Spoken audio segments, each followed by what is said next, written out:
हा सत्संग संत रामपालजी महाराजांचा असून मराठी भाषिक भक्त समाजास सहज समजावे म्हणून हिंदी भाषेतून मराठी भाषेत रूपांतरित करण्यात आलेले आहे.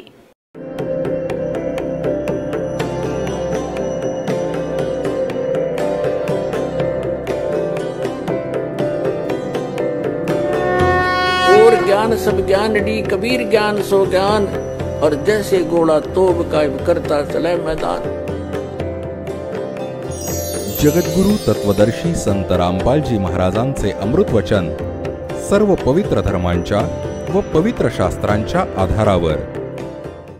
आजचा जो विषय आपण तिथे येऊ की श्री ब्रह्मा रजोगुण, श्री विष्णू सद्गुण, श्री शंकर तमगुण, महेश्वर तमगुण हे भगवंत नाही आहेत. हे तर तुमच्या पुढे सिद्धच केलं दासांनी, त्यांच्याच इतिहासात दाखवलं. श्री शिवपुराणात आणि विद्वेश्वर संहितेच्या अध्याय नंबर 7, 9 आणि 10 मध्ये. आता उरलेले 3 पुरुष जे दास म्हणतो की 3 पुरुष प्रामुख्याने अध्यात्मज्ञानामध्ये येतात. एक क्षरपुरुष, एक अक्षरपुरुष आणि तिसरा परम अक्षरपुरुष. यांना वेगळ्या शब्दात क्षरब्रह्म, अक्षरब्रह्म आणि परम अक्षरब्रह्म, तर अन्य शब्दात ईश, ईश्वर, परमेश्वर म्हटलं जातं. हे कुठे प्रमाण आहे? आता दासाने हे तर प्रमाणित तुम्हा पुढे केलंच आहे की आपण सद्ग्रंथाच्या अतिरिक्त आणि कोणतीही दंतकथा स्वीकार नाही करायची जे वेद, गीता आणि सूक्ष्म वेदात प्रमाणित नसेल. आणि ह्याचंच समर्थन पवित्र श्रीमद भगवद्गीता अध्याय नंबर 16 श्लोक नंबर 23 आणि 24 मध्ये आपल्याला प्राप्त झालं. तर त्यांनी ही कन्सेप्ट क्लिअर झाली. याच्याशिवाय जे वेदात वर्णित आणि गीतेत वर्णित विधी आहेत आणि तेच आपले मोक्षदायक आहेत, कल्याणकारक आहेत, त्यांच्याशिवाय नाहीत. आता जसे हे शंकराचार्यजी आणि अन्य जितके हिंदू धर्माचे गुरुजन आहेत, हे श्रीमद भगवद्गीतेला शिरोधार्य सांगतात, अनमोल ग्रंथ म्हणतात आणि भगवान श्रीकृष्णजींच्या द्वारे मिळालेलं अनमोल रत्न मानतात. वास्तवात हे ज्ञान कोणी दिलं तिथवर यांची बुद्धी पोचत नाही, कारण हे बालबुद्धी आहेत. यांच्या ज्ञानाला काही बुडशेंडा नाहीये. तरीही हा दास त्यांना समजावण्याचा पूर्ण प्रयत्न करेल आणि सत्य आहे जे दास सांगेल ते फायनलच, सद्ग्रंथात प्रमाणित आहे ते. आता हे जप करतात हरे कृष्ण हरे राम आणि कोणी राधे राधे श्याम मिला दे किंवा ओम नमः शिवाय, आणि बाकी तर तुम्हाला सांगितलेलंच अहम ब्रह्म, अहम आत्मा ब्रह्म, हा आत्माच ब्रह्म आहे. तर मग कशाला ओझं वाहत आहे? जर आत्माच ब्रह्म आहे तर मग बसा आरामात. कुत्र्याचा आत्माही ब्रह्म आहे तर मग कशाला भटकत बसताय? अरे इथे आमचे वाईट हाल झालेत. अज्ञानाच्या कारणाने तुम्ही दंतकथा बनवलीत, ना वेदज्ञान आणि ना यांच्याकडे अन्य शास्त्रांची परिचित अशा दंतकथा बनवल्यात. तर पुण्यात्म्यांनो, श्रीमद भगवद्गीतेमध्ये जो विधी आहे भगवंताच्या स्मरणाचा, याच्या अतिरिक्त जे नामजप केले जातात ते शास्त्रविधीला त्यागून मनमानी आचरण आहे, ते युजलेस आहे. हरे राम हरे कृष्ण कृष्ण कृष्ण हरे हरे ओम नमः शिवाय इत्यादी हे मंत्र व्यर्थ आहेत. आणि बाकी हे ओंकार, रंकार, ज्योतनिरंजन, सतनाम आदी ही 5 नामही व्यर्थच आहेत. अकालमूर्त शब्द स्वरूपी राम, सत्पुरुष ही व्यर्थ नावे आहेत. ही मोक्षदायक नाही आहेत, ही उपमात्मक नावे आहेत. त्या सत्पुरुषाला तर आपल्याला मिळवायचंय, त्या अकालमूर्तला तर शोधायचंय ज्याचे गुण गायले जातात. त्याची विधी प्रोसिजर वेगळी आहे त्या परमेश्वर प्राप्तीची. जसं जमिनीत जल आहे, पृथ्वीच्या आत जल आहे, मग जल पाणी नीर, जल पाणी नीर म्हणत राहा. पण मिळेल कसं ते जल पाणी नीर? त्याची प्रोसेस वेगळी आहे, त्याची प्रोसिजर वेगळी आहे. हँडपंप लावला जातो आणि तेव्हा ते जल पाणी नीर मिळतं. असे अकालमूर्त शब्दस्वरूपी राम, सत्पुरुष, परमाक्षर ब्रह्म ज्याला आपण शोधत आहे, त्याच्या प्राप्तीचा वे ऑफ वर्शिप सद्ग्रंथातूनच घ्यायचा आहे. कोणाच्या दंतकथा लोकवेदातून नकोच. श्रीमद भगवद्गीतेच्या 8व्या अध्यायाच्या 13व्या श्लोकात लिहिलं, ओम इति एकाक्षरम ब्रह्म विहारण मामनुसमरण ये प्रयाति तजन देहम स याति परमाम गतिम. गीता ज्ञानदाता सांगतो की माझा एक ओम मंत्र आहे, एक अक्षर, ओनली एक ओम अक्षर आहे, नथिंग एल्स. आणि त्यातून ती परमगती मिळेल जी ओमनी मिळू शकते. ओमनी कोणती होईल ब्रह्मप्राप्ती, ब्रह्मलोक प्राप्ती?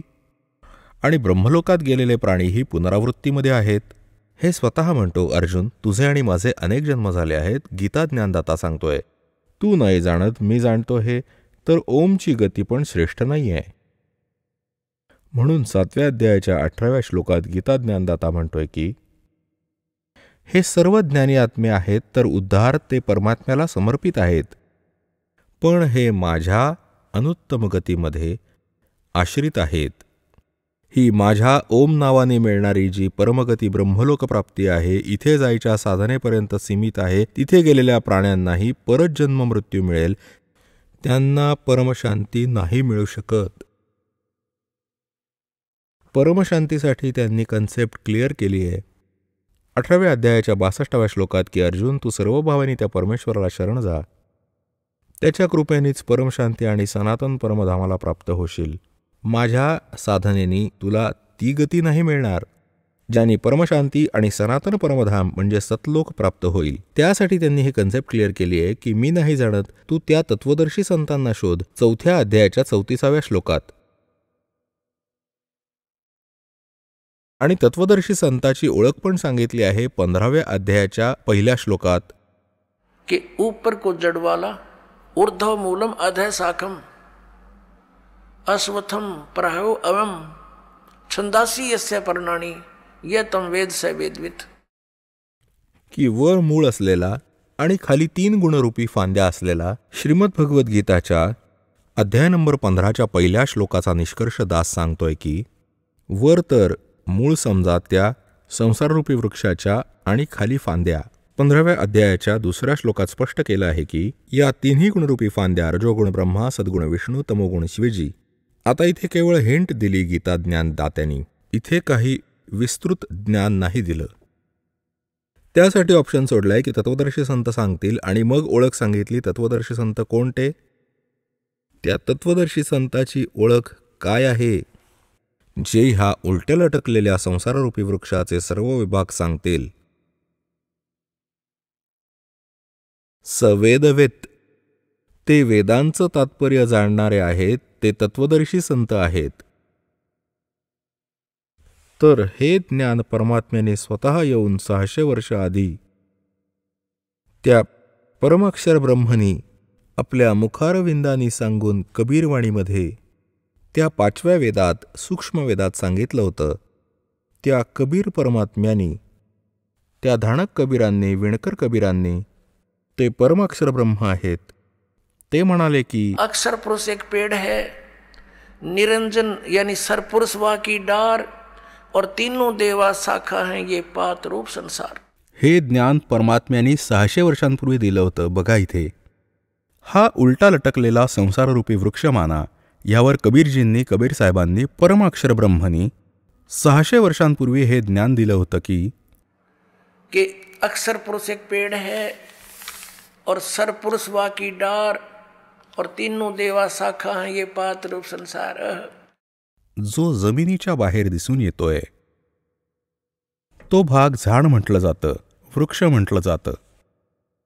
आणि मुळं गुप्त आहेत, अपरोक्ष आहेत, इनव्हिजिबल आहेत, पण आहेत. परमात्म्यानी स्वतः येऊन हे ज्ञान सांगितलं की ह्या संसाररूपी वृक्षाचे सर्व पार्ट सांगितले. अक्षरपुरुष एक झाड आहे. हे खोड समजा अक्षरपुरुष आहे, कारण त्यावर सगळ्या फांद्या, डहाळ्या आणि पानं, फळं येतात. तर अक्षरपुरुष खोड माना त्याचं. कबीर गॉड गिव्हन ज्ञान आहे हे सूक्ष्मवेद. कबीर अक्षर पुरुष एक पेड़ है, निरंजन क्षरपुरुषही म्हणतात. वा की डार और तीनों देवा रजगुण ब्रह्मा, सद्गुण विष्णु, तमगुण शिवजी ये शाखा है और पात रूप संसार है। हे खोड आहे अक्षरपुरुष. यातून मग एक मोठी फांदी निघाली. ही माना अक्षरपुरुष वा ब्रह्म, क्षरब्रह्मही म्हणतात याला. ज्योतनिरंजन ही याचंच, काळही यालाच म्हणतात. आणि ह्याच्या 3 शाखा पुढे निघाल्या. रजगुण ब्रह्मा, सत्गुण विष्णू आणि तमोगुण महेश म्हणजे शिव. और पाते रूप संसारे. आणि हे मूळ कोण आहे? हे परमअक्षर ब्रह्म आहे. हे पूर्ण ब्रह्म परमेश्वरच आहे. हे कोण आहेत? आता ते इथे कळेल की कोण आहेत ते. हे पूर्ण ब्रह्म कबीर साहेब. हे कबीरदेव आहेत, काशीचे कबीर, ज्यांना विणकर कबीर, धाणक कबीर एका कवीची संज्ञा देऊन सोडून दिलेलं अज्ञानाने लालला. अगदी कवडीमोल केलं होतं. या दासांनी या लालला परखलंय आणि तुमच्या समोर ठेवलंय. आता इथे प्रसंग आला आहे की जो उलट्या लटकणाऱ्या संसाररूपी वृक्षाच्या सर्व विभागांना वेगळं वेगळं करून सांगेल. सवेदवेत, तो वेदांचं तात्पर्य जाणणारा, तो तत्वदर्शी संत आहे. आता तत्वदर्शी संताची भूमिका करण्यासाठी स्वतः परमेश्वर येतात. सचखंडातून चालत येतात, सत्यलोकातून, 3ऱ्या मुक्तिधामातून. त्या धूलोकाच्या 3ऱ्या स्तरात परमात्मा स्वतः बसले आहेत. एकदेशी आहेत, साकार आहेत, मानवसदृश आहेत. आणि तिथून गतिमान होऊन सहशरीर येतात आणि इथल्या आपल्या महान आत्म्यांना भेटतात. त्यांना तत्वज्ञान सांगतात, कारण त्यांनी ह्या अज्ञानी ऋषी, महर्षी आणि आचार्यांचं अज्ञान ग्रहण करून ठेवलेलं असतं. त्यांना हे तत्वज्ञान दाखवतात, आपल्या स्थितीशी परिचित करतात, सचखंड सत्यलोकात नेऊन परत आणतात. मग ते संत त्या परमेश्वराद्वारे प्राप्त झालेले ज्ञान डोळ्याने बघितलेल्या पूर्ण ब्रह्मांडाला, सत्यलोकाला आपल्या वाणीमध्ये ढोलाच्या डंक्यावर आवाज लावून ऐकवतात आणि सांगतात की कबीर इज गॉड. धानक रूप रहा करतार, अनंत कोट ब्रह्मांड का, एक रति नहीं भारे, सतगुरु पुरुष कबीर हैं ये कुल के सिरजनहार. त्या महापुरुषांनी ज्यांना परमात्म्याचा साक्षात्कार झालाय आणि सचखंड सतलोक ते स्थान पाहिलं जिथे भगवान राहतात, त्या सर्वांनी सांगितलं की परमात्मा साकार आहे, सशरीर आहे, त्याचं नाव कबीर आहे, तो मानवसदृश आहे. आणि हेच परमात्मा काशीमध्ये धाणक रूपात, विणकर रूपात प्रकट झाले होते आणि तत्वज्ञान देऊन पुन्हा गेले. आता गीतेतल्या अध्याय नंबर 15च्या श्लोक नंबर 1 मध्ये हे स्पष्ट झालं की तत्वदर्शी संत तो असेल जो संसाररूपी वृक्षाच्या सर्व पार्ट्सना, सर्व भागांना भिन्न भिन्न दाखवेल. पुण्यात्म्यांनो, परमात्मा स्वतः आले होते ते ज्ञान देण्यासाठी. आणि या अज्ञानींच्या कारणाने, या ऋषी, महर्षी, आचार्य, मंडलेश्वर, नकली गुरूंच्या कारणाने या अज्ञानाला ऐकून त्या लालला कवडी समजून टाकलं केराच्या टोपलीत. आणि कवडीला आम्ही उचलून छातीशी धरलं. जे पूजेच्या योग्य भगवान नव्हते, जे भगवानच नव्हते, त्यांना आपण पूजत होतो. याच 15व्या अध्यायाच्या 1 ते 4 पर्यंतचा निष्कर्ष आहे की अक्षर पुरुष एक पेड़ है, निरंजन वा की डार, तीनों देवा, रजगुण ब्रह्मा, सतगुण विष्णु, तमगुण शिव जी ये शाखा है. और पात रूप संसार. आपण खाली आहोत, आपण पात रूपात. आणि परमात्मा मूळ कोण आहे? तो परमाक्षर ब्रह्म आहे. त्याला परमाक्षर पुरुष म्हणा किंवा परमाक्षर ब्रह्म म्हणा, हवं तर त्याला परमेश्वर म्हणा, परमेश्वर. आणि मग सांगितलं की 15व्या अध्यायाच्या 4थ्या श्लोकात म्हटलं की त्या पश्चात या तत्वज्ञानरूपी शस्त्रांनी, अर्थात ह्या अज्ञाननाशक हत्याराद्वारे त्या अज्ञानाचा नाश करून, म्हणजे तत्वज्ञान समजून त्याच्यानंतर परमेश्वराच्या त्या परमपदाचा शोध घ्यायला हवा, जिथे गेल्यानंतर साधक परत फिरून या संसारात कधीच नाही येत. त्यांना पूर्ण मोक्ष प्राप्त होतोच. आणि ज्या परमेश्वरांनी सर्व ब्रह्मांडाची रचना केली आहे, आता गीता ज्ञानदाता तर या संसाररूपी वृक्षावरील ब्रह्मांडांचे रचनाकार पण नाहीत, कारण गीतेच्या 15व्या अध्यायाच्या श्लोक नंबर 3 मध्ये म्हटलं की या संसाररूपी वृक्षाची म्हणजे सर्व ब्रह्मांडाची माहिती मी नाही जाणत. या विचार काळात जसं तुझ्या आणि माझ्या गीतेच्या डिस्कशनमध्ये मी सांगतोय की मला ज्ञात नाही, त्याच्या परिस्थितीशी मी परिचित नाही, त्याचं चांगल्या प्रकारे मला परिपूर्ण ज्ञान नाही आहे, तर यांनी सिद्ध झालंय की हे सृजनहार नाहीत, गीता ज्ञानदाता. आणि तो सृजनहार आहे ते कबीर देव आहेत, परमाक्षर ब्रह्म आहेत. त्यांनी आपल्याद्वारे रचलेल्या सृष्टीला स्वतः येऊन सांगितलंय. काय सांगितलंय की अक्षर पुरुष एक पेड़ है, निरंजन वा की डार और तीनों देवा शाखा है, ये पात रूप संसार. आता त्या मुळाला सोडून बाकी सर्व डिस्कस केलंय भगवंतांनी आणि त्यासाठी या दासाला पाठवलंय की मूळ कोण आहे. सांगितलं तर आधीच होतं की हम ही अलखला है कुतुब गोस और पीर और कै कबीर खालक धनी हमारा नाम कबीर. आम्ही साऱ्या सृष्टीचे रचनाकार आहोत आणि मी स्वतः परमात्माच आहे. पण आपण या अज्ञानींच्या विधानानुसार त्या भगवंताला नाही ओळखलं की कबीर इज गॉड. आणि इनफॅक्ट कबीर इज गॉड. आता सर्व पुरावे तर तुमच्या समोर आले. वास्तविक कबीरच भगवान आहेत. तर पुण्यात्म्यांनो, आपल्याला भगवान हवा आहे आणि सद्ग्रंथात प्रमाणित तोच भगवान. जसं आपले सद्ग्रंथ वेद आणि गीता जे सांगतात त्यात जे प्रमाण आहे तोच गॉड आहे. त्याचे लक्षण मिळतात तोच भगवंत, तोच गॉड. आणि त्यात ज्यांचं लक्षण नाही मिळत ते गॉड नाहीत. मग आपल्याला त्याची आवश्यकता काय आहे? तर गीतेत अध्याय नंबर 15 श्लोक नंबर 16 आणि 17 मध्ये 3 पुरुष सांगितले. एक क्षरपुरुष, दुसरा अक्षरपुरुष आणि तिसरा परमाक्षरपुरुष. आता गीतेच्या 8व्या अध्यायाच्या श्लोक नंबर 1 मध्ये अर्जुन विचारतो की भगवान, गीता ज्ञानदात्याला विचारलं, तुम्ही 7व्या अध्यायाच्या 29व्या श्लोकात ज्या तत्वब्रह्माविषयी म्हटलं आहे की त्या जी व्यक्ती जन्म आणि मरण ह्यातून सुटण्यासाठी जो प्रयत्नशील आहे, जरा म्हणजे वृद्धावस्था, वृद्धत्वाचं संकट आणि मरण म्हणजे मृत्यू, या दोन्हीतून सुटण्याचा जे प्रयत्न करतात, जगातील अन्य काही डिमांड नाही करत, ते ह्या तत्वब्रह्माशी परिचित आहेत आणि साऱ्या अध्यात्मज्ञानाशी आणि सर्व कर्मांशी परिचित आहेत. तर अर्जुनाने विचारलं 8व्या अध्यायाच्या प्रथम श्लोकात की किम अध्यात्म किम कर्म पुरुषोत्तम. कारण हा तर पुरुषोत्तम समजत होता त्याला, श्रीकृष्णाला अर्जुन. तर मग यांनी विचारलं, कोण आहे तद्ब्रह्म? 8व्या अध्यायाच्या 3ऱ्या श्लोकात गीता ज्ञानदातांनी म्हटलं की तो परमाक्षर ब्रह्म आहे. आता त्याला परमाक्षर ब्रह्म म्हणा किंवा परमाक्षर पुरुष म्हणा, एकच आहे.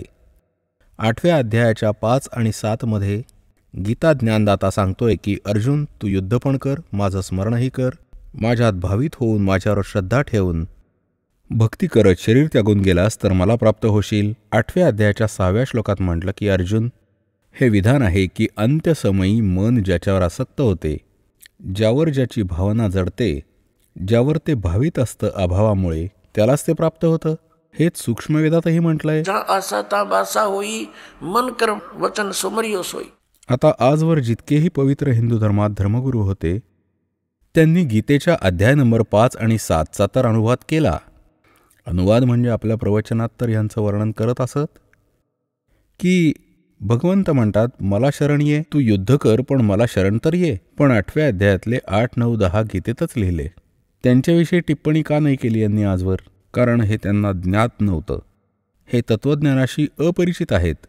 हे स्वतः भ्रमित आहेत. पूर्ण समाज, मानव समाजाला यांनी भ्रमित केलेलं आहे. त्यात काय म्हटलं? 8 व 9 आणि 10 मध्ये म्हटलं की त्या परमाक्षर ब्रह्मची साधना करणारा त्याला प्राप्त होईल, त्याची साधना करणारा त्यालाच प्राप्त होईल. त्याच्या मंत्राविषयी 17व्या अध्यायाच्या 23व्या श्लोकात म्हटलं की त्या सच्चिदानंद परब्रह्माच्या प्राप्तीसाठी या 3 मंत्रांची साधना आहे. 3 मंत्रांची त्याचा जप करायचा. ओम तत्सत इति निर्देशः ब्राह्मणः त्रिविधः स्मृतः. ब्रह्मणे म्हणजे सच्चिदानंद घन ब्रह्मचे. या ओम तत्सत इति या 3 मंत्रांचा जप हा 3 विधींनी स्मरण करण्याचा आहे. 3 विधी आहेत याच्या स्मरणाचे. आणि ओम तर हा क्षरपुरुषच, क्षरब्रह्मचं ब्रह्मचं म्हणा, हे तर सार्वजनिक करून ठेवलंय. तर तत् आणि सत हे तर सांकेतिक आहेत. हे दास सांगेल. या पृथ्वीवर या दासाव्यतिरिक्त अन्य कोणाजवळ यथार्थ मंत्र नाहीये आणि ना यथार्थ ज्ञान आहे आजवर. कोणाजवळ नव्हतं. एकतर भगवंतापाशी होतं, भगवंतांनी ते स्वतः येऊन सांगितलं होतं, किंवा त्या महापुरुषांकडे होतं जे त्यांच्याशी परिचित झाले होते. त्याच्यानंतर हे पूर्णपणे लुप्तप्राय झालं होतं. त्याला पुनर्जागृत करण्यासाठी दासाची सेवा दिली परमेश्वरांनी. या दासाला पाठवलं आहे तुम्हा पुण्यात्म्यांपर्यंत हा सत्संदेश पोहोचवण्यासाठी.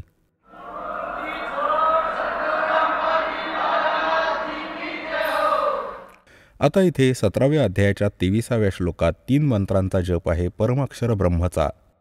तर 8व्या अध्यायाच्या 8, 9, 10 श्लोकांमध्ये म्हटलंय की त्या तत्वदर्शी संतांकडून ते कोडवडमध्ये लिहिलेले यथार्थ मंत्र प्राप्त करून जो त्या परमेश्वराची परमदेवपुरुष किंवा परमेश्वराची साधना करतो परमाक्षर ब्रह्मची, तो अंत्यसमयी भक्तीच्या बळाने त्या मंत्रजपाच्या साधनेच्या शक्तीने त्याला प्राप्त होऊन जातो. त्या परमात्म्याला प्राप्त केल्यावर ते मग या संसारात परत येत नाहीत. त्यांचे जन्ममृत्यू कायमस्वरूपी समाप्त होतात. गीता ज्ञानदाता तर आपली साधना आणि स्थितीशी स्वतः परिचित करून देतो, आपल्या गतीशी देखील, की अर्जुन तुझे आणि माझे अनेक जन्म झाले, तू नाही जाणत मी जाणतो. यांनी सिद्ध होतं की गीता ज्ञानदात्याचे च्या भक्ती साधनेने परमगती नाही मिळू शकत. म्हणून 7व्या अध्यायाच्या 18व्या श्लोकात गीता ज्ञानदाता आपल्या गतीला म्हणजे ओम नामाने होणाऱ्या परमगतीला अनुत्तम म्हणतो. ही अश्रेष्ठ आहे, व्यर्थ आहे. आता पुण्यात्म्यांनो, 15व्या अध्यायाच्या 16 आणि 17व्या श्लोकात 3 प्रभू अगदी क्लिअर आहेत. 3 पुरुष, एक क्षरपुरुष आणि एक अक्षरपुरुष. आणि क्षरपुरुष व अक्षरपुरुष विषयी सांगितलं की हे दोन्ही नाशवंत आहेत आणि यांच्या अंतर्गत जितके प्राणी असतील ते हे नाशवंतच आहेत. आत्मा कोणाचा मरत नाही हा तर विषयच वेगळा आहे. कुत्र्याचा पण मरत नाही, गाढवाचा पण मरत नाही. आत्मा वेगळा आहे. तर बोलण्याचा अर्थ हा आहे की क्षरपुरुषही नाशवंत, अक्षरपुरुषही नाशवंत. अक्षरपुरुषाचा अर्थ आहे अविनाशी, पण हा सुद्धा व्यर्थ, नाशवंत आहे. पण हा खूपच चिरस्थायी आहे. याचं जीवन लांबलचक आहे. पुढच्या काळात तुम्हाला ही कन्सेप्टही क्लिअर करीन की हा केवढा अविनाशी आहे. म्हणून 15व्या अध्यायाच्या 17व्या श्लोकात या परमाक्षर ब्रह्माविषयी म्हटलंय, परमाक्षर पुरुषाविषयी म्हटलंय की उत्तम पुरुष है तू अन्य परमात्मा इति उदाहरते. यह लोक तरम आविष्य विवर्ती अवैश्वर है. उत्तम पुरुष म्हणजे श्रेष्ठ परमात्मा. प्रभू तर कोणी अन्य आहे. वर 15व्या अध्यायाच्या 16व्या श्लोकात वर्णित क्षरपुरुष आणि अक्षरपुरुष होऊन वेगळा कोणी भिन्न आहे, अन्य आहे, आणि तोच परमात्मा म्हटला जातो. परमात्मा म्हणजे भगवंत, श्रेष्ठ आत्मा. आणि पुण्यात्म्यांनो, जिथे आपण राहतोय इथेही परमात्म्याची लक्षणं आहेत. कोणाचे पाय तुटले, कोणाला कॅन्सर झालाय, कोणाचा मुलगा मेला, कोणाची मुलगी मेली, कोणाचा पूर्ण परिवार नष्ट झाला ॲक्सिडेंट किंवा काही अन्य कारणांनी. मग काय हे परमात्म्याचं स्थिर स्थान आहे? परमात्म्याचा अर्थ दुःख न देणे, सुखच सुख देईल, त्याला भगवान म्हणतात. तर इथे लिहिलंय की तो 3ऱ्या नंबरचा जो परमाक्षर ब्रह्म आहे, परमाक्षर पुरुष आहे, तोच आहे वास्तविक भगवंत. तो परमात्मा म्हटला जातो. आणि हे जो 3ही लोकात प्रवेश करून सर्वांचं पालनपोषण करतो. जसं संसाररूपी उलट्या लटकलेल्या वृक्षाची मुळे वर आहेत, म्हणजे तो परमाक्षर ब्रह्म सर्वात वर 3ऱ्या मुक्तिधामात निवास करतो. धूलोकच्या 3ऱ्या स्तरात विराजमान आहे. तिथं तो राहतो आणि तिथून ती मुळं समजा सर्व संसाराची, त्यातून सर्व उत्पत्ती झाली आहे. तोच सर्वांचं पालनपोषण करतो. जसं वृक्षाला त्या मुळाद्वारेच आहार प्राप्त होतो, पूर्ण झाडाचं पालन जडाने होतं, मुळाने होतं. तर ते मूळ हे परमाक्षर ब्रह्म आहे.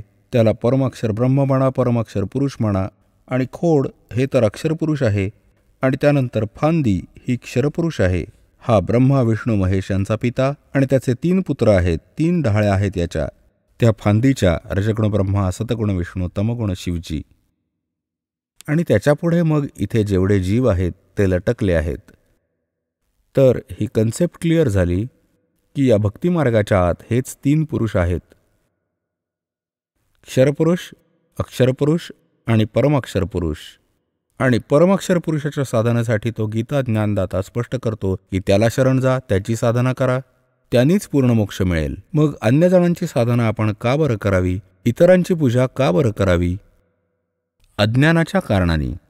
तर या तत्त्वज्ञानाने आणि या दासाद्वारे तुम्हाला समजेल की हू इज गॉड, ते कोण आहेत परमात्मा, आणि त्यांच्या पूजेचा विधी कोणता. तर मग थोडंसं काम राहील आता भक्ती करायची. आणि ती भक्ती इतकी सोपी आहे. नाम उठत नाम बैठत नाम सोवत जागवे, नाम खाते नाम पिते नाम शेती लागवे.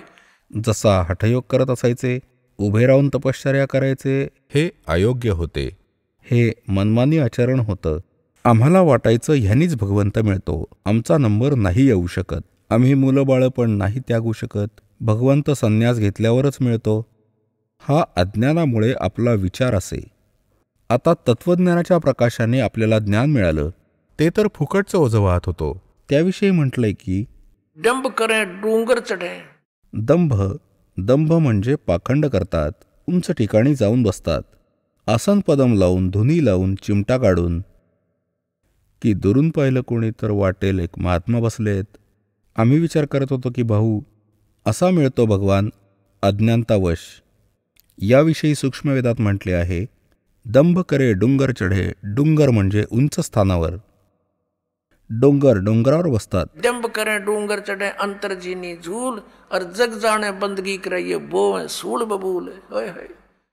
जेव्हा जनतेला वाटतं की हे भक्ती करतात, तेव्हा हे तर बाभळीचे काटे लावत असतात, कारण साधना शास्त्राविरुद्ध आहे. तपसे राज राजमद मानम, जन्म तीसरे शुक्र स्वानम, तपेश्वरी सो राजेश्वरी, राजेश्वरी सो नरकेश्वरी. जितकं अधिक तप करेल तेवढं राज्य अधिक मिळेल. अधिक राजा अधिक वेळेपर्यंत नरकात ठेवला जातो, कारण तपसे राज राजमद मानम. इतका गर्व होतो राजाला, तो मागे पुढे काही बघत नाही. कोण जाणे किती शिक्षा ठोठवतो मग तो, कोण जाणे किती जीवांना मारून टाकतो आपलं राज्य सुरक्षित ठेवण्यासाठी. मग त्याच्या मुलांना सगळं भोगावं लागतं. तर परमात्मा म्हणतात, जग जाणे बंदगी करे ये बोव सूल बबूल. तर पुण्यात्म्यांनो, हे तुमचं भाग्य आहे की तुम्हाला हा सत्संग आणि हे तत्वज्ञान ऐकायला मिळालं. बोलो सद्गुरुदेव.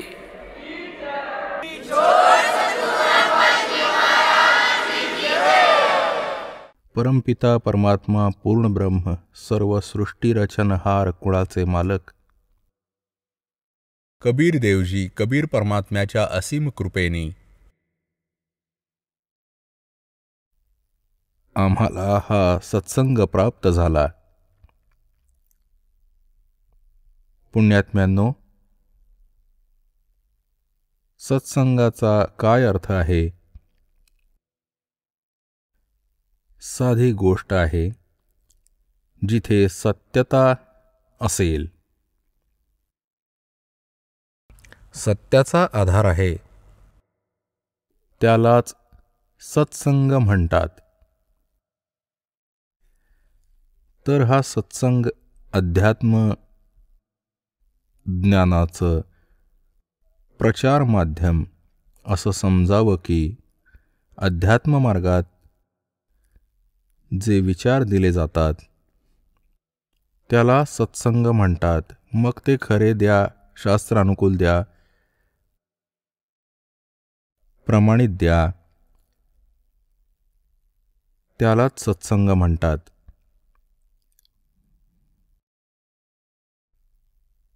आजवर जे काही ज्ञान ऐकलं ते अज्ञान होतं. आम्हाला ते तत्वज्ञान प्राप्त नाही झालं. जसे इतरही संत, आचार्य, मंडलेश्वर, गुरुजन सत्संग करतात, श्रद्धाळू तिथे जातात सत्संग ऐकून घ्यायला, आणि ते त्यांच्या विचारांना सत्संग मानतात. पण तो सत्संग नाहीये, कारण की त्यामध्ये तत्वज्ञान नाहीये.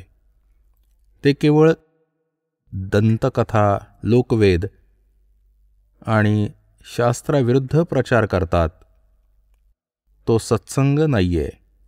सत्संग केवळ परमेश्वराने येऊन केला.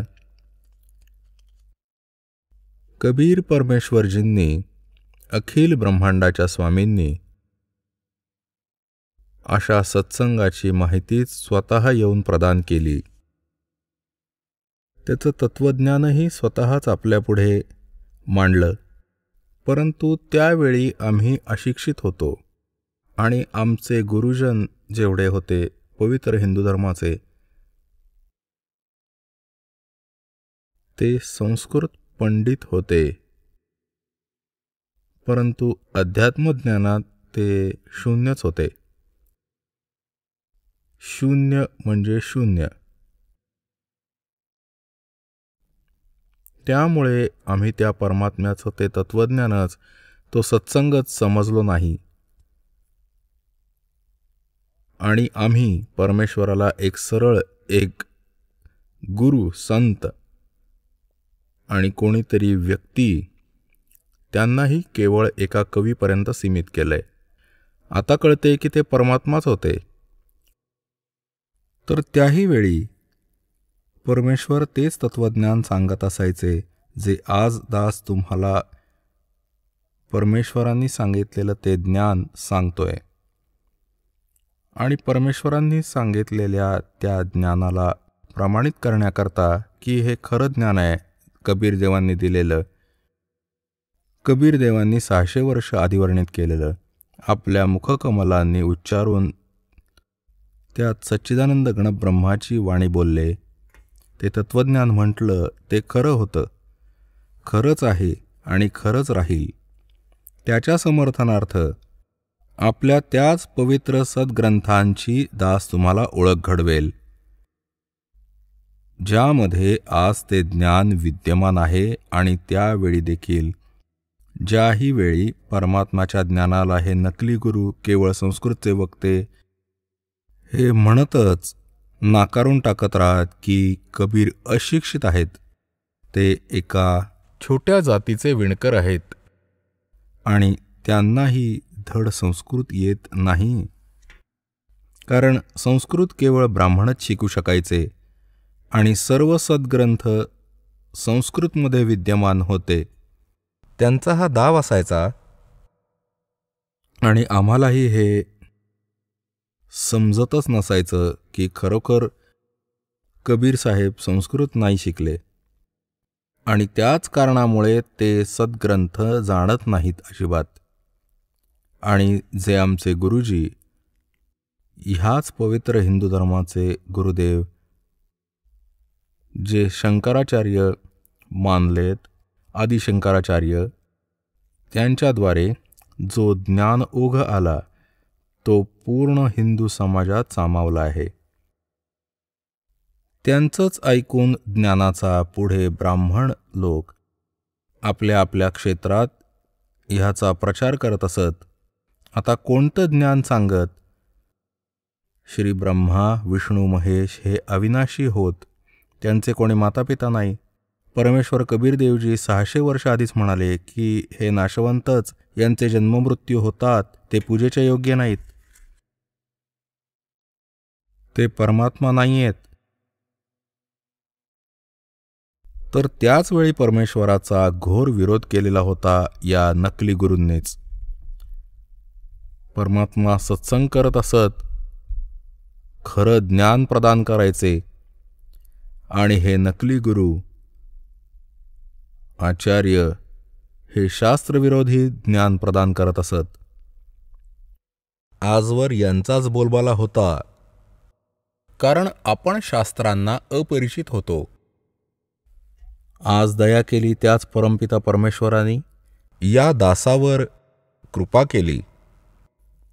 तुम्हा पुण्यात्म्यांच्यासाठी ह्या दासाला तयार केलं, त्याच पवित्र सद्ग्रंथांना समजून आणि मग तुम्हाला माहिती सांगून.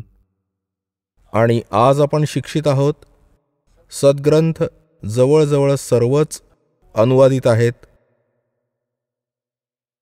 अनुवादकर्ता हे स्वतःच आहेत आणि म्हणतात की ब्रह्मा विष्णू महेश हे अविनाशी आहेत.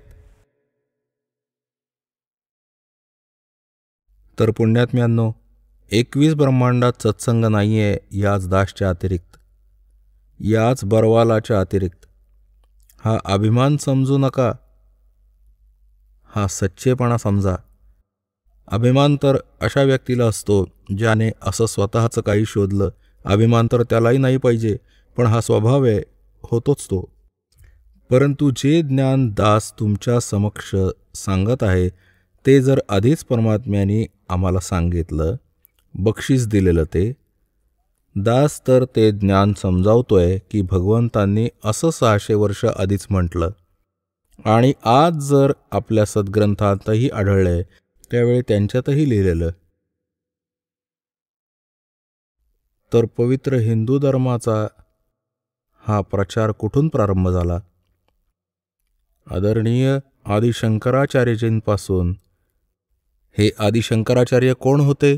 त्यांच्याच चरित्रात लिहिलेलं आहे की भगवान शंकरच स्वतः अवतारित होऊन आलेले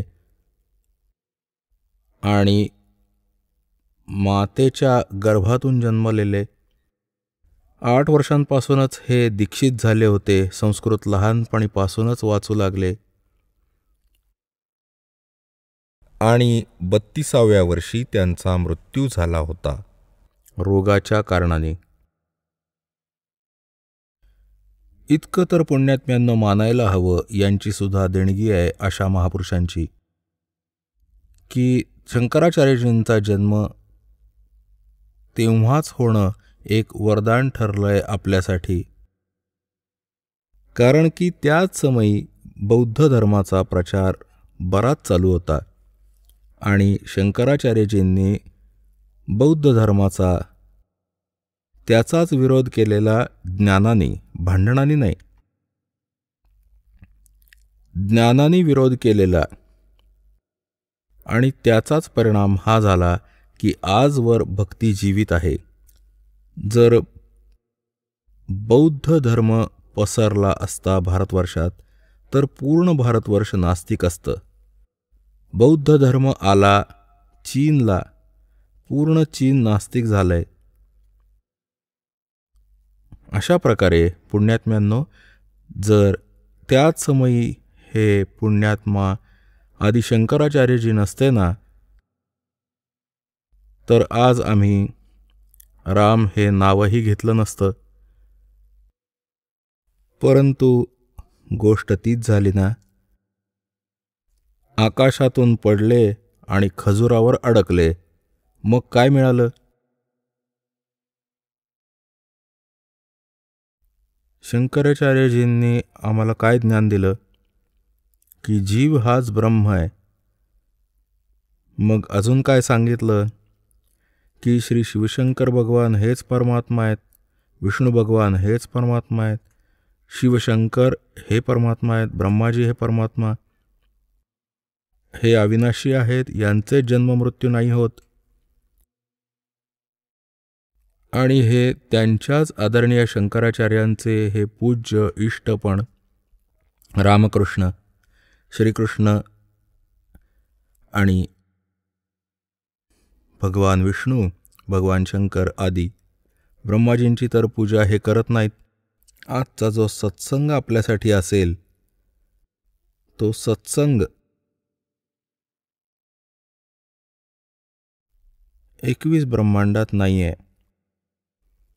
आणि सद्ग्रंथांचं ज्ञान ह्याही दासाच्या व्यतिरिक्त, या परमात्म्या व्यतिरिक्त वा तशा महापुरुषांच्या व्यतिरिक्त जे परमात्म्याशी परिचित झाले, साक्षात्कार झालेला त्यांना, ते थोडे महात्मे आहेत.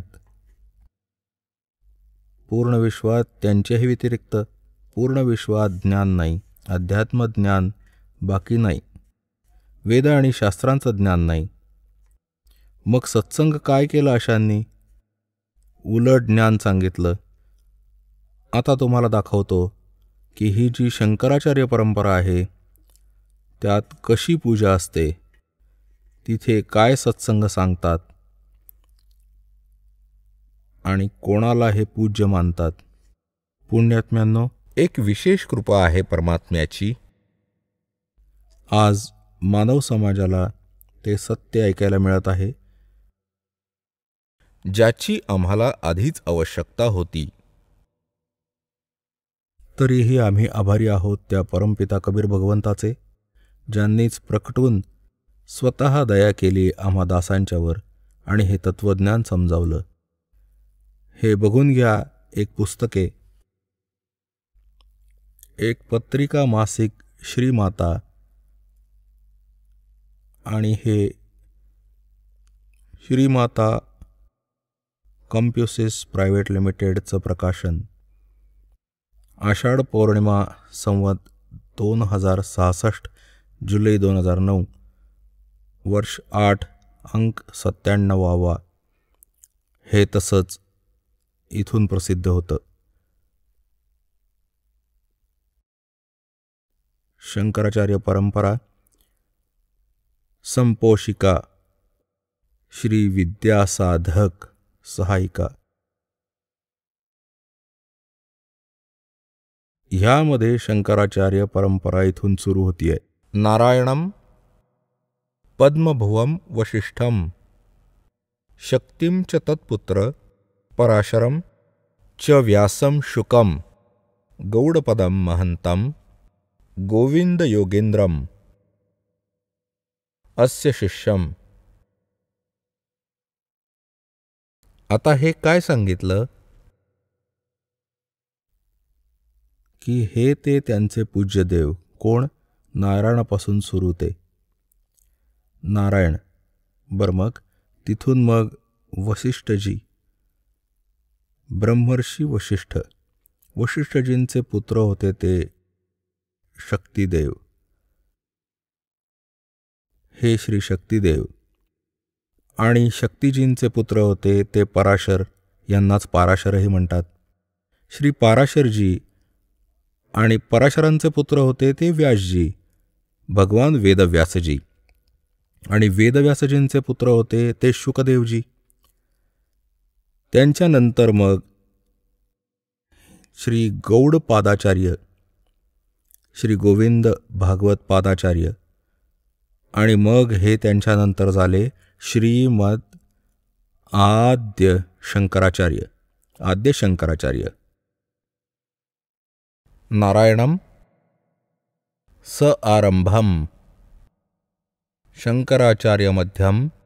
यांनी आपलं इथे काय आहे या वर्तमानात की आता हे शंकराचार्य ते 4 मठांवर श्री स्वरूपानंदजी, हे स्पष्ट नाही दिसत आहे, ज्योतिष पीठाधीश्वर व द्वारका शारदा पीठाधीश्वर, आणि स्वामी श्री निश्चलानंद सरस्वतीजी पुरी गोवर्धन पीठाधीश्वर, आणि हे ते श्री भारती तीर्थजी शृंगेरी पीठाधीश्वर.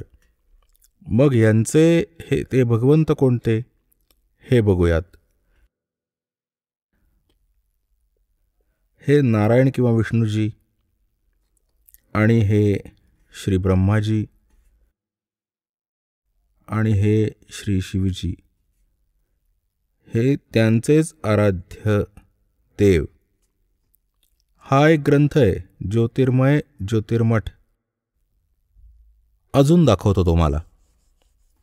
हे ते श्री स्वरूपानंदजी,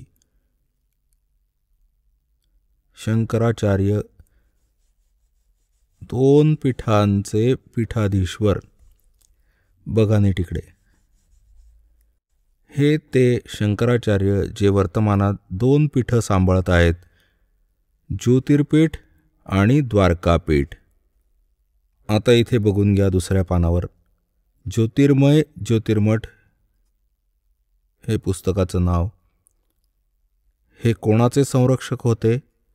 अनंत श्री विभूषित ज्योतिषपीठाधीश्वर एवं द्वारका शारदा पीठाधीश्वर जगद्गुरु शंकराचार्य स्वामी श्री स्वरूपानंद सरस्वतीजी महाराज, ज्यांचंच आपण हे चित्र पाहिलं. आणि संपादक, लेखक एवं संकलनकर्ता विष्णुदत्त शर्मा, अध्यक्ष आध्यात्मिक उत्थान मंडल, दिल्ली. प्रेरणास्त्रोत हा श्री सुबुद्धानंद ब्रह्मचारीजी. मुद्रक हे फाईन प्रिंट अँड फॅक्स परमार्श आणि सहयोग पंडित विपिन बिहारी दत्त रामायणी, श्री पुनीत शर्मा, श्री आशुतोष जोशी.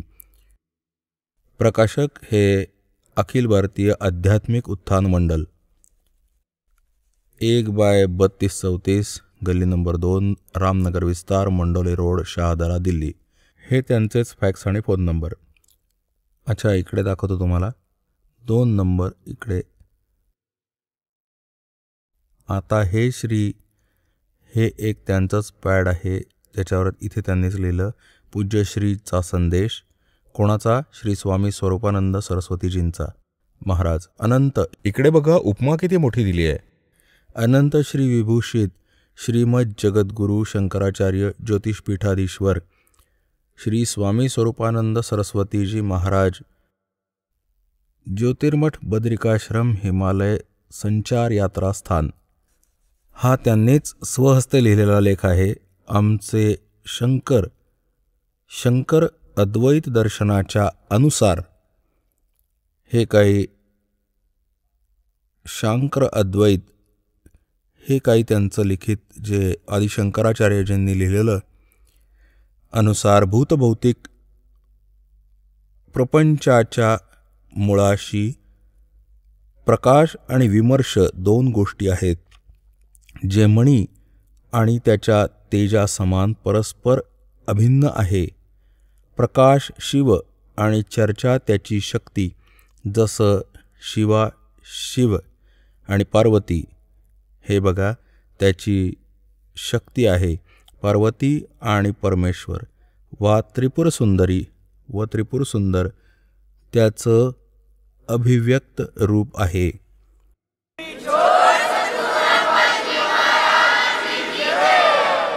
चला आता आपण त्या श्रद्धाळूंचे अनुभव जाणून घेऊयात ज्यांनी जगद्गुरु तत्वदर्शी संत रामपालजी महाराजांकडून नामदीक्षा प्राप्त केलेली आहे, तसेच त्यांच्याद्वारे सांगितलेल्या भक्ती मार्गावर चालत आहेत. नमस्कार. आपलं नाव सुखदेव वाघजी उगडी. आपण कुठून आलात? काळीटेंबी, तालुका महागाव, जिल्हा यवतमाळ, महाराष्ट्र. आपला व्यवसाय काय आहे? शेतमजुरी. संत रामपालजी महाराजांची गुरुदीक्षा आपण कधी घेतली? 14/12/2013 संत रामपालजी महाराजांची गुरुदीक्षा घेण्या अगोदर आपण व आपला परिवार कोणती भक्ती साधना करत होतात? मी हनुमंताची भक्ती करत होतो. हनुमंताची रोज हनुमान चालिसा सकाळ संध्याकाळ 11 वेळा वाचायचो. हनुमान चालिसा वाचताना माझ्यासमोर लाल लाईट पडायची.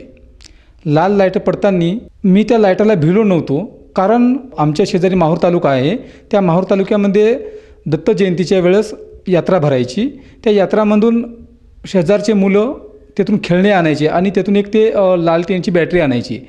तर ते बॅटरीचा उजेड मारायचे संध्याकाळच्या रात्रीला.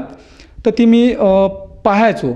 तर मी हनुमान चालिसा वाचताना ते लाल लाईट पडायचे. तर मला असं वाटायचं की माझी कोणीतरी बाहेरून चेष्टा घेत आहे, की लाल लाईट कोणीतरी दाबत आहे मला भेव घालण्यासाठी. मग माझी हनुमान चालिसा वाचणं झाल्याच्या नंतर मी आईला विचारलं की माझी चेष्टा कोण घेत आहे, बाहेरून लाल लाईट पडत आहेत. तर आई म्हणली की बाहेर तर कोणीच नाही, बाहेर तर कोणीच नव्हतं. मग मी आईला सांगितलं मी चालिसा वाचताना माझ्यासमोर लाल लाईट चमकायची आई. तर आई म्हणाली की तुझ्या ही भक्तीची काहीतरी शक्ती आहे, हनुमंताची काहीतरी तुझ्यावर कृपा आहे. तर मग माझा विश्वास थोडासा दृढ झाला की खरंच या हनुमंतामध्ये काहीतरी शक्ती आहे. मी इतकी चालिसा वाचतो आणि माझ्यासमोर मला थोडाफार काहीतरी चमत्कार दाखवला. तर आई म्हणाली की आपण आपल्या गावात एक संत राहते, त्या संताला आपण ही जे आपल्यासोबत जी घटना घडली ती आपण त्या संताला सांगू. म्हणलं ठीक आहे. तर त्या संतापाशी गेलो आणि त्या संताला सांगितलं की मी रोज हनुमान चालिसा वाचत असतो सकाळ संध्याकाळ आणि माझ्यासमोर असे लाईट चमकतात. तर संतानं सांगितलं की तू हनुमान चालिसा रोज वाचत जा, कारण हनुमंताची तुझ्यावर कृपा आहे. म्हणलं ठीक आहे. आणि तू चालिसा वाचताना ग्लास घ्यायचा, त्या ग्लासामध्ये पाणी घ्यायचं आणि उदबत्ती लावायची. उदबत्तीला ज्यावेळेस तू हनुमान चालिसा वाचतं त्यावेळेस त्या उदबत्तीचा अंगारा त्या पाण्यामध्ये पडला पाहिजे. आणि ज्या कोणाला भूतप्रेतची बाधा असेल ती पाणी त्या व्यक्तीला द्यायचं, म्हणजे की त्याची भूतप्रेतची बाधा समाप्त होईल त्या पाण्यामुळे. मी म्हणलं ठीक आहे. मग अशी समस्या माझ्या मोठ्या बहिणीच्या लेकराला व्हायची की त्यांच्यावर भूतप्रेतची बाधा यायची.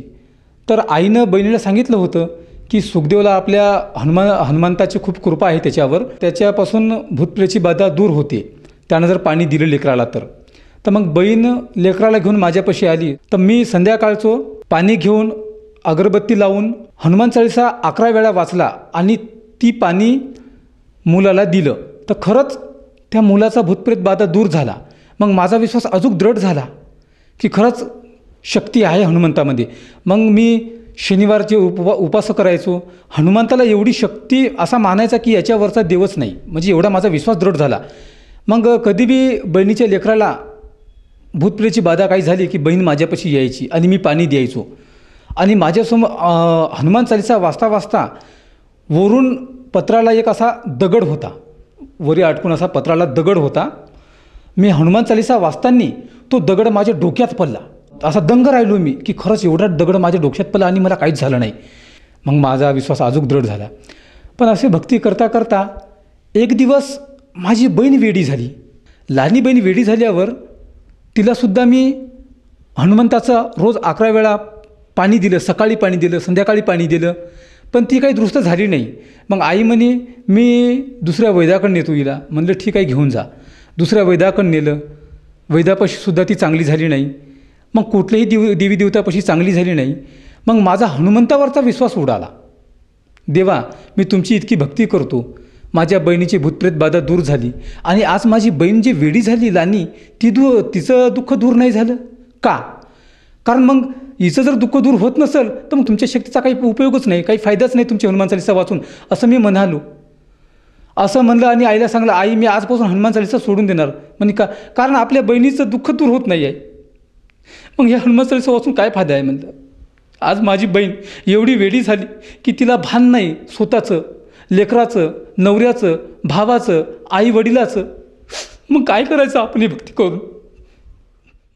सर, जसं तुम्ही सांगत आहात की तुम्ही हनुमंताचे भक्त होते आणि हनुमंत चालीसा हे आपण दररोज नित्यनियमाने 11 वेळेस पाठ करायचे आणि त्या हनुमंत चालीसामुळे आपल्याला काही चमत्कार किंवा साक्षात्कार बघावेस मिळाले, परंतु ते क्षणिक होते आणि काही दिवसानंतर त्या चालीसा वाचनातून, त्या पठणातून आपल्याला कुठल्याही प्रकारचा लाभ मिळत नव्हता. तर मला असं विचारायचं आहे की संत रामपालजी महाराजांचा मार्ग आपल्याला कसा कळाला आणि संत रामपालजी महाराजांची भक्ती आपण कशी स्वीकारली? आमच्या गावामध्ये एक मुलगा होता, त्यांनी संत रामपालजी महाराजांची गुरुदीक्षा घेतली होती. त्यांनी सांगितलं होतं की संत रामपालजी महाराजांच्या चरणी गेल्याच्या नंतर सर्व दुःख दूर होतात. भयंकर अशी कुठलीही बिमारी असेल, कशीही बिमारी असेल, तर त्या गुरुजीपाशी गेल्याने ती बिमारी दूर होते. तर माझ्या भावानं संत रामपालजी महाराजांची जे ज्ञानगंगा पुस्तक आहे ती पुस्तक वाचून संत रामपालजी महाराजाकडे हरियाणामध्ये जाऊन गुरुदीक्षा घेतली आणि घरी आला. घरी आल्याच्या नंतर आम्हाला सांगत होता की संत रामपालजी महाराज सर्व शक्तिमान आहे, ब्रह्म विष्णू महेशचा आजोबा आहे, असं ज्ञान आहे असं सांगत होता. तर मला विश्वास नाही पटला पहिले की खरंच ब्रह्म विष्णू महेश हनुमंताच्या वरची कोणती शक्ती आहे. पण पुन्हा राहून एक असा मनात विचार आला, जर हनुमंतामध्ये ताकद असती तर माझी बहीण वेडी झाली नसती.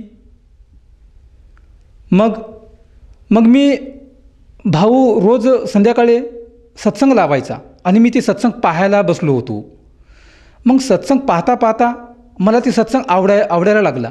मला मेमरी कार्डमध्ये सत्संग भरून दिले. शेतामध्ये काम करत असताना आई आणि मी गुरुजीचा सत्संग ऐकत होतो.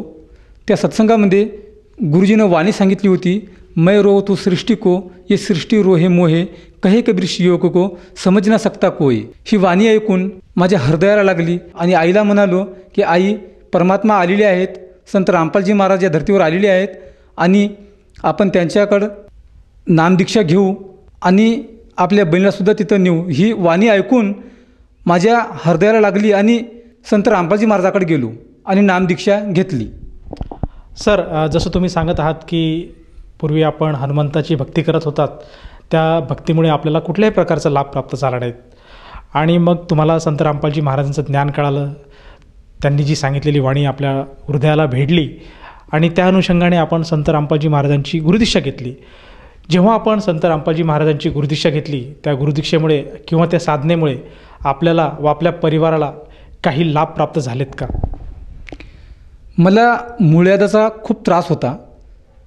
5 ते 7 वर्षापासून असा भयंकर त्रास होता की असं वाटायचं की माझा जीव निघून जातो काय की. एवढं रक्त पडायचं, एवढा त्रास व्हायचा. काही कुणा असे औषधी मला दिली की ती लावायची, कोणी पाला द्यायचा, कोणी काही द्यायचं, तरी बी ती मूळव्याधाची बिमारी माझी काही बरी होत नव्हती. तर एका व्यक्तीने मला सांगितलं होतं की मूळव्याधापासून भगंदर बिमारी तयार होते. माझं मानसिक संतुलन बिघडलं गेलं आणि मग कुठली काही घटना ऐकली की मला भीती व्हायला लागायची. कोणाला हार्ट अटॅक आला की मला वाटायचं की मला स्वतःला हार्ट अटॅक येते. कोणी याचा ॲक्सिडेंट झाला की मला भीती वाटायची. कोणाच्या किडन्या गेल्या की मला भीती वाटायची की माझ्या किडन्या जातात का, म्हणजे की माझी BP वाढायची, कधी कमी व्हायची. त्रास व्हायचा मला. मी डॉक्टरांकडे जायचो, डॉक्टरांकडे ECG करायचो, तर मला बिमारी कोणतीच निघायची नाही. हृदयाचा ECG केली, छातीची ECG केली, डोक्याची ECG केली, काहीच बिमारी नव्हती. डॉक्टर सांगायचे की तू स्वतःला कंट्रोल कर, पण मी स्वतःला कंट्रोल करू नाही शिकायचो. मग मी संत रामपालजींना अर्जी लावली. गुरुजीनं सांगितलं, बाळा भक्ती कर, परमात्मा दया करतील. मग मी भक्ती करत गेलो आणि परमात्मानं हळूहळू माझी बिमारी समाप्त केली. माझ्या बहिणीलासुद्धा मी संत रामपालजी महाराजांची गुरुदीक्षा दिली आणि ती बरी झाली. ती सर्वांना ओळखायला लागली, मुलाला ओळखायला लागली, नवऱ्याला ओळखायला लागली, स्वतःच्या लेकराला जवळ घ्यायला लागली आणि चांगली राहायला लागली. सर, जसं तुम्ही सांगत आहात की संत रामपालजी महाराजांच्या दयेमुळे आणि सत्साधनेमुळे आपली जी वेडी झालेली बहीण होती तीसुद्धा आज बरी झाली. मला असं विचारायचं आहे की आजच्या स्थितीला, आजच्या घडीला आपल्या बहिणीची अवस्था कशी आहे? म्हणजे ती कुठल्या प्रकारची गोळ्या औषधे घेते आहे का, कुठल्या डॉक्टरांची ट्रीटमेंट घेत आहे का? नाही, कुठल्याही प्रकारची गोळ्या औषधी घेत नाही आहे. कुठल्याही प्रकारची गोळ्या औषधी नाही, कुठल्याही प्रकारचा स्टेटमेंट नाही. तंदुरुस्त आहे, चांगली आहे आणि खुशाल आहे. सर, जसं तुम्ही सांगत आहात की संत रामपालजी महाराजांच्या दयेने आपल्या परिवाराला व आपल्याला बरेचसे लाभ प्राप्त झालेत, तर ह्या अनुषंगाने आपण जे इतर भगत समाज आहे किंवा जे श्रोतावर्ग आज आपल्याला बघत आहात त्यांना आपण काय संदेश द्याल?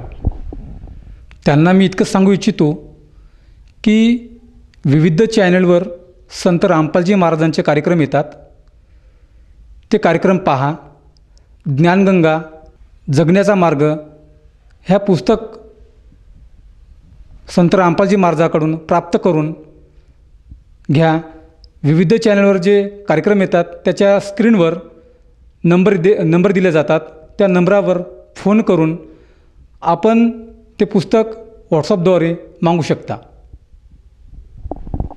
सर, जर कोण्या साधकाला संत रामपालजी महाराजांची नामदीक्षा किंवा गुरुमंत्र घ्यावायचा असेल तर तो व्यक्ती गुरुमंत्र कसा घेऊ शकेल? विविध चॅनलवर कार्यक्रम संत रामपालजी महाराजांचे येतात. त्या चॅनलवर स्क्रीनवर नंबर येतात. त्या नंबरावर फोन करून आपण आपल्या जिल्ह्याचा कॉन्टॅक्ट नंबर घेऊ शकतो आणि आपल्या जिल्ह्यामध्ये जिथं कुठं नामदान स्थळ असेल तिथून आपण नामदीक्षा प्राप्त करू शकतो. या नामदीक्षेसाठी किती खर्च येतो? काहीच खर्च येत नाही सर. एकदम निशुल्क नामदीक्षा दिल्या जाते. सर्व निशुल्क आहे ती तशी. 1 रुपया बी खर्च लागणार नाही. धन्यवाद सतसाहेब.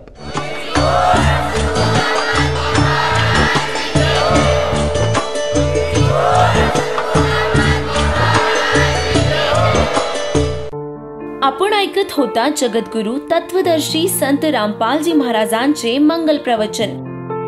निशुल्क नामदीक्षा प्राप्त करण्यासाठी आणि अधिक माहितीसाठी संपर्क करा 7030303951 7030303952. आमची वेबसाईट आहे www.jagadgururampalji.org.